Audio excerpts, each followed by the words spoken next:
The Galactic Union's training grounds were silent as the humans arrived, their expressions calm, almost amused. Across the vast landscape of the HFY Extreme Survival course, alien instructors stood in quiet anticipation. This was the most grueling test ever designed, an unforgiving, century-long gauntlet, meant to push the limits of even the most resilient species. Every challenge within was crafted to break minds, to grind down bodies, and to force entire generations to adapt or perish. The idea that a group of Deathworlders had volunteered for it was absurd. The idea that they expected to finish it was insanity. But as the starting signal blared across the wasteland, it took only minutes for the instructors to realize something was very, very wrong. The first section of the course was designed to introduce despair.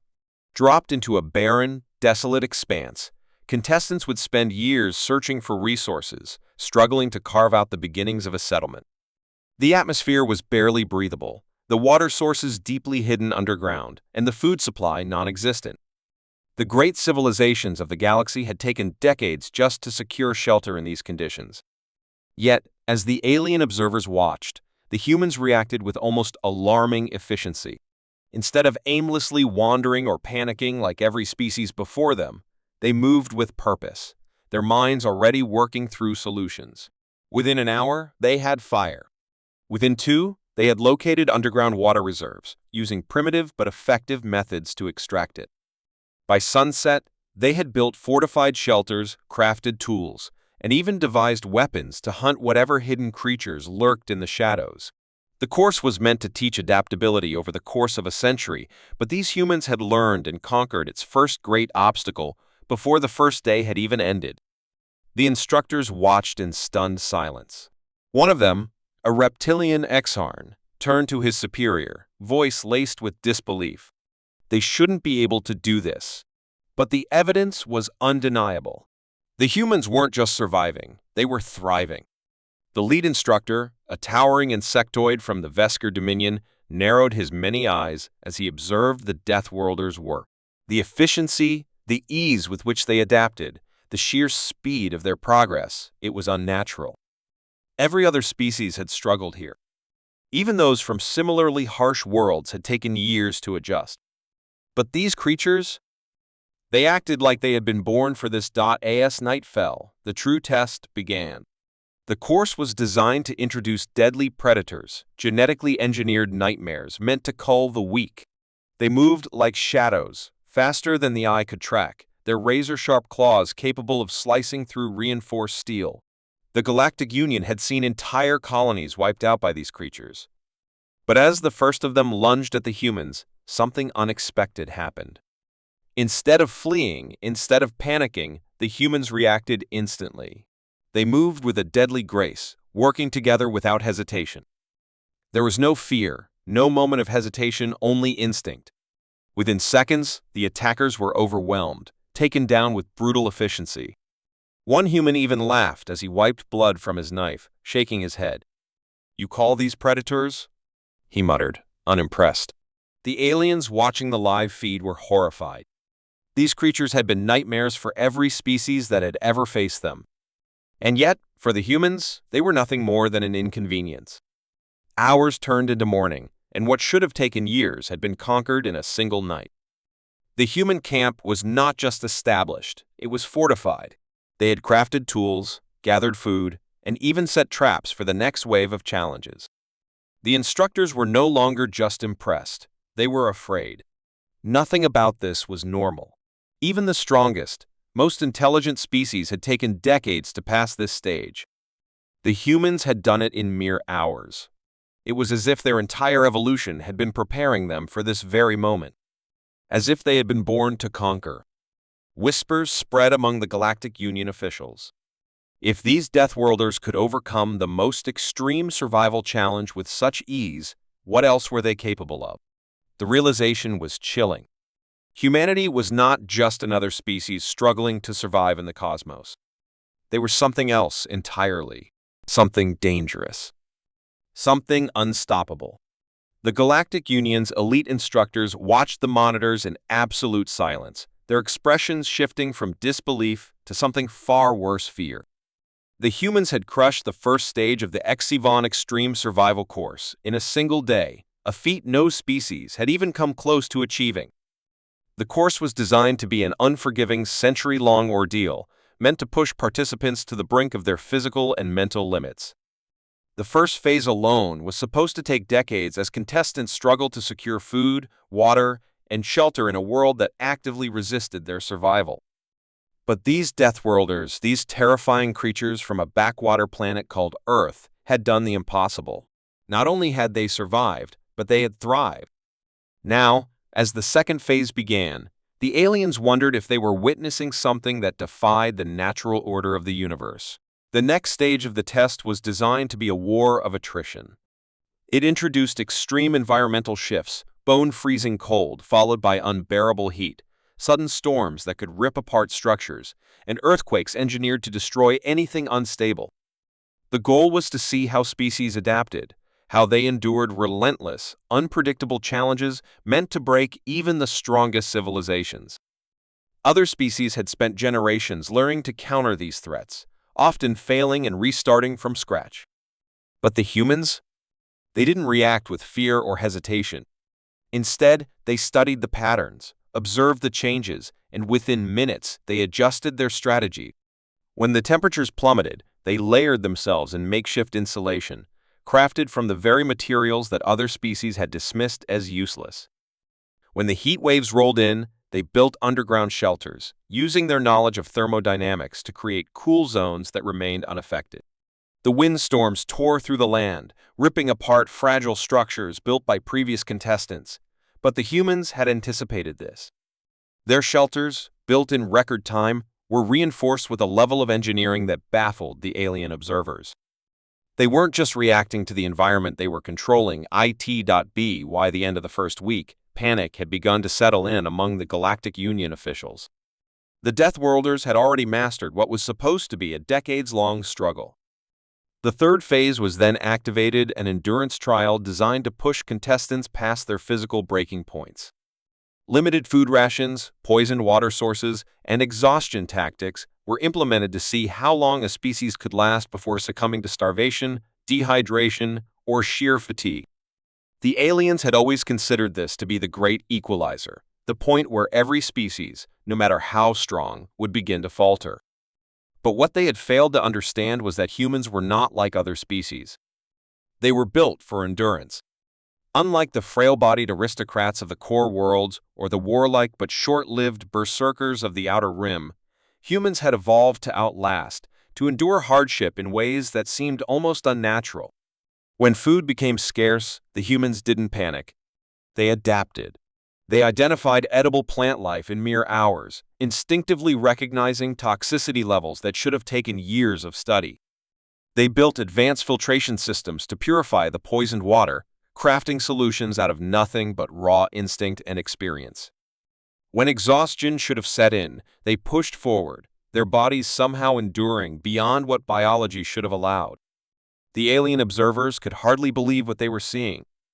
The humans had turned starvation into a strategy, dehydration into a solvable equation, and fatigue into something to be managed rather than feared. Their bodies were strange muscles built for efficiency, bones designed to withstand impact, a circulatory system that could regulate heat better than any known species. But the most terrifying part wasn't their bodies. It was their minds. While other species would have broken under these conditions, the humans thrived because of their psychology. They laughed in the face of suffering. They made jokes while pushing themselves past limits that should have shattered them. Their teamwork was seamless, their communication instinctive, their problem-solving abilities unmatched.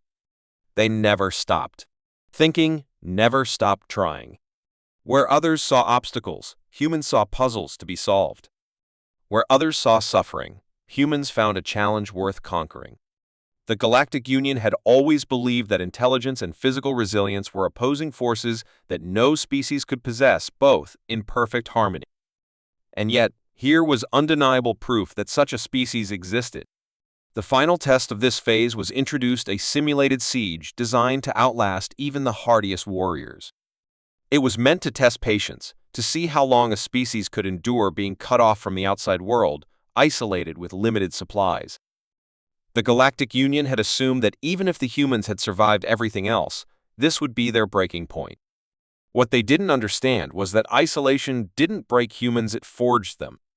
These Deathworlders had spent centuries surviving the harshest conditions on their own world, enduring wars, natural disasters, and hardships beyond what most species could even comprehend. They didn't fear isolation.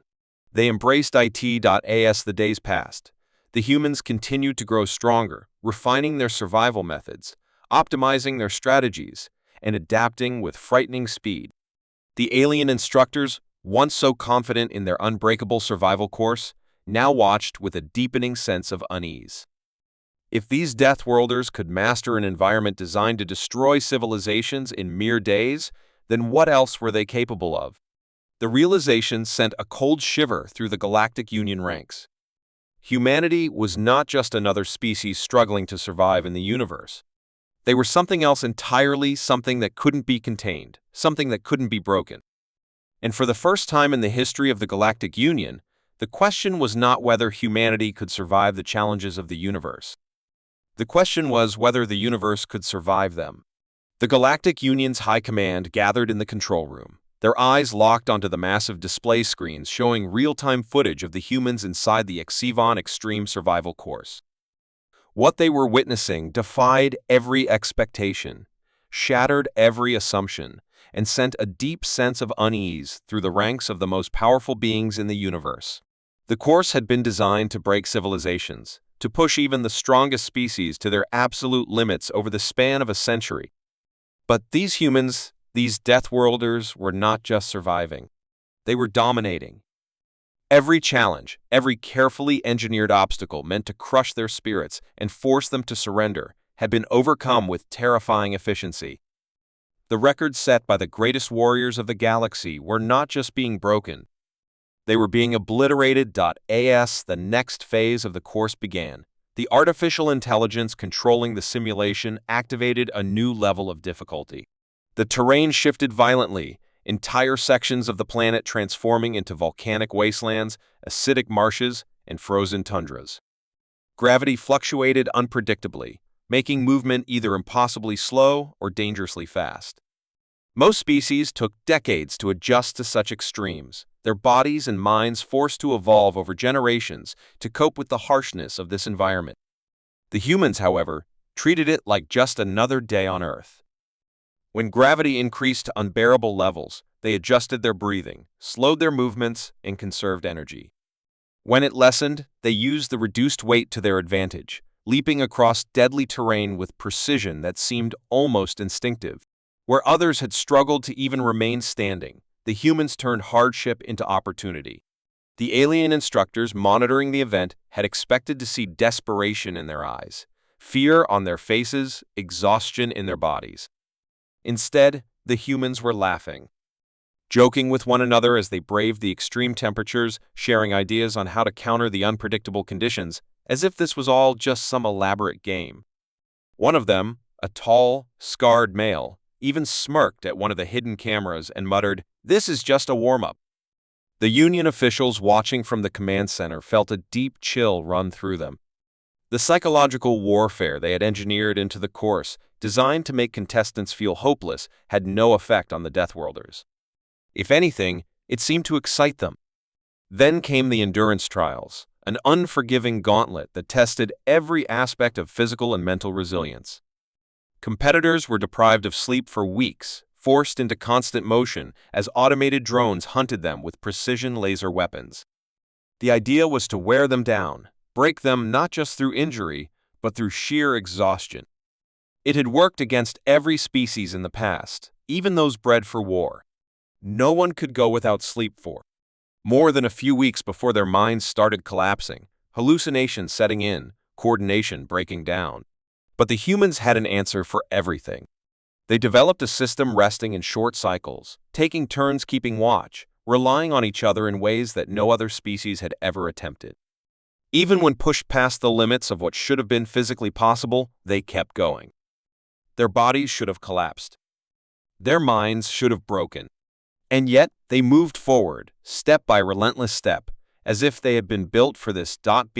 By the time they reached the next phase, a battle simulation against a swarm of highly advanced robotic sentinels, every record in the history of the HFY Extreme Survival course had been broken. Not by small margins, not by hours or days, but by years. The previous record for reaching this phase was 72 years. The humans had done it in 3 weeks. The Galactic Union had assumed they were simply resilient. But now, it was undeniable. This wasn't just resilience. This was something else entirely. A terrifying mix of intelligence, adaptability, and sheer unbreakable willpower that had never been seen before. The robotic sentinels, equipped with advanced targeting systems and weapons that could decimate entire battalions, were designed to overwhelm even the most skilled warriors. But the humans fought them like it was second nature. They analyzed patterns in real time, adapting their tactics faster than the sentinels could reprogram their attack. They moved in perfect coordination, covering each other's blind spots, communicating without words, as if their very instincts were tuned for war. What should have been an unwinnable battle turned into a massacre. The sentinels, once considered unstoppable, were torn apart in minutes. The alien observers no longer whispered in disbelief. Now, they whispered in fear. The question was no longer how fast the humans could finish the course. It was what would happen when they did. If they could do this here, in a controlled environment, what were they capable of on a true battlefield? Could they be stopped? Should they be feared? The Galactic Union had long believed themselves to be the ultimate authority on survival, on war, on the limits of what was possible. But as the humans stood victorious over the wreckage of the Sentinels, barely breaking a sweat, it became terrifyingly clear that the universe had made a mistake. Humanity was not like the other species of the galaxy. They weren't meant to be contained, to be challenged by tests designed to break lesser beings. They were something else, something unstoppable. And if the Galactic Union had any sense, they would do everything in their power to never make them an enemy. The Galactic Union's War Council sat in silence, their faces pale, their minds struggling to process the nightmare unfolding before them.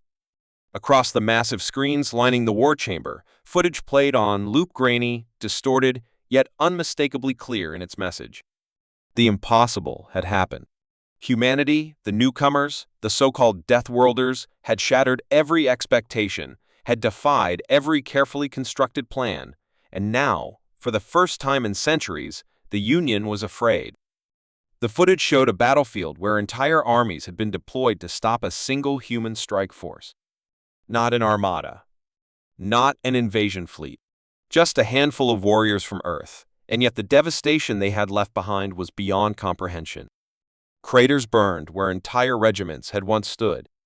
Heavily armored mechs lay torn apart like scrap metal, their pilots missing, their systems fried beyond repair. What had once been a secure, fortified outpost, reinforced with the strongest defenses known to the galaxy, was nothing more than rubble. The records had already been analyzed and reanalyzed, but the numbers remained the same. The humans had suffered no casualties. The Union's leaders had always dismissed the rumors, the whispers about humanity's unnatural ability to adapt, to survive, to endure beyond reason. But now, fear took hold. The undeniable truth stood before them. Humanity was something else. Something that did not fit within the galaxy's carefully maintained balance of power. The Deathworlders had no interest in attrition warfare, no patience for prolonged engagements. They fought with a precision that was almost mechanical, a ruthless efficiency that turned every conflict into a one-sided slaughter. They did not wait. They did not hesitate. They struck like a force of nature, overwhelming, relentless, and unstoppable. The generals and strategists had planned for every possibility, every countermeasure. They had studied the war tactics of 1,000 species, had perfected the art of suppressing rebellions, of dismantling upstart civilizations before they could pose a true threat. And yet, none of their carefully designed strategies worked against them. The humans did not play by the same rules. Where other species broke under pressure, humans pushed forward. Where others surrendered when outnumbered, humans found a way to turn their weakness into strength. They did not rely on superior numbers or overwhelming firepower. They used speed, deception, and a level of ingenuity that was simply terrifying to witness. The latest reports confirmed the worst. Entire fleets had gone dark in sectors where human ships had been spotted. Scout vessels sent to investigate returned in pieces or not at all. Attempts to intercept their communication channels had failed. Their encryption was constantly shifting, adapting faster than any algorithm could counter. Every attempt to predict their next move had proven useless, their strategies changing too quickly, their unpredictability a weapon more effective than any fleet. The galaxy had seen war before. It had witnessed invasions, rebellions, and power struggles that had lasted for centuries. But nothing had prepared them for this. And then the most damning piece of footage appeared, a security recording from a captured human soldier, the only one ever taken alive. He sat in a dimly lit interrogation chamber, his body battered, his uniform torn, but his expression unreadable. The interrogators had used every method available, every technique refined over millennia to extract information from the most stubborn of prisoners. But the human did not break. He did not beg. He did not falter. Instead, he simply smiled. A quiet, knowing smile that sent a chill down the spines of every alien watching. And then he spoke, his voice calm, steady, unshaken. "You don't understand what you've started," he had said. "You thought we were like you, that we would fight like you, think like you. But we're not like you. You think war is about numbers, about power, about control.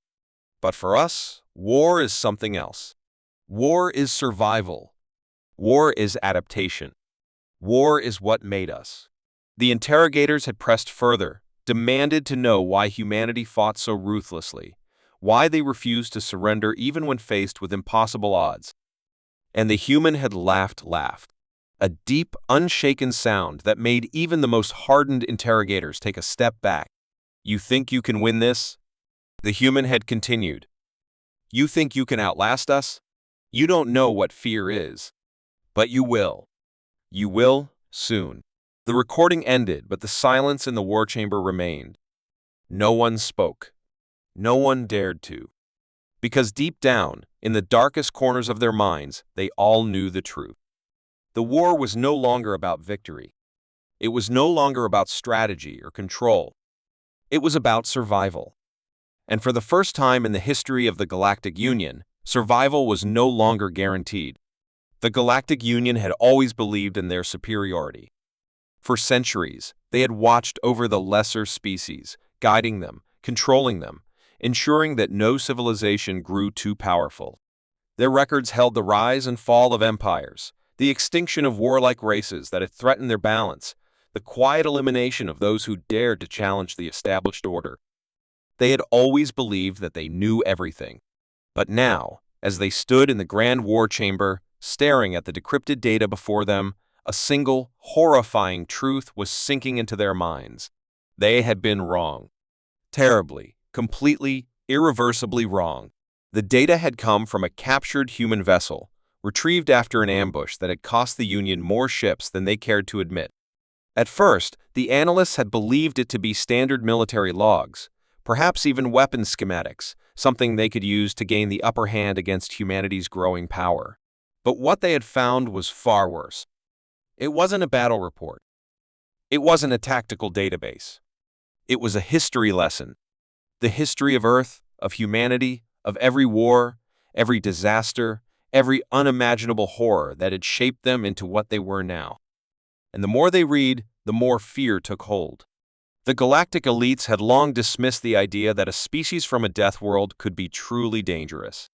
Sure, humans were stronger than most, their biology built for endurance, their minds wired for adaptation.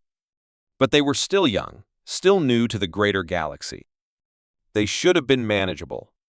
They should have been predictable. And yet, this data proved otherwise. Humanity had not simply survived its homeworld. It had conquered it. The analysts read of wars so brutal that even the Union's most hardened warriors felt sickened.